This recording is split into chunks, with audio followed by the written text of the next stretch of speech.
Assalamualaikum friends. In this lecture we will discuss how to remember the oceans of the world.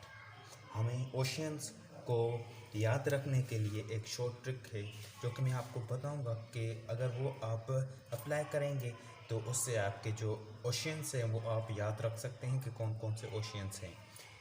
तो सबसे पहले friends है पहले name नहीं लेते, पहले इसकी ट्रिक में बता देता हूँ कि किस तरह से आप जो है याद रख सकते हैं।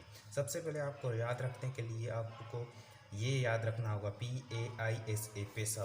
पैसा जब ये आप वर्ड याद कर लेंगे तो इससे आपको क्या क्या फ़ायदा होगा। इससे आपको फ़ायदा होगा कि P से मीन्स इसका खुद ही आपने जो है फुल फॉर्म बना लेंगे कि P से पैसिफिक ओशियन आ जाता है, A से अटलांटिक ओशियन, I से इंडियन ओशियन एंड एस से साउदर्न अंटार्कटिका एंड ए से आर्कटिक। इस ये अगर आप शॉर्ट ट्रिक जो है याद कर लेंगे तो आप जो है ओशियंस ऑफ द वर्ल्ड जो है वो याद कर लेंगे। अब पैसिफिक जो ओशियन है ये बिगेस्ट ओशियन है, ये भी आप याद रख लें। Ocean Pacific ocean biggest ocean in the world and Arctic जो है Arctic is the smallest ocean in the world. तो ये दो भी आप याद कर लीजिएगा और ये शॉर्ट ट्रिक भी आप याद कर लीजिएगा ताकि आप ओशियंस ऑफ द वर्ल्ड याद कर सकें। फ्रेंड्स, अगर आपको ये वीडियो पसंद आई है तो इसे लाइक शेयर और कमेंट और सब्सक्राइब ज़रूर कीजिएगा। Thanks to all.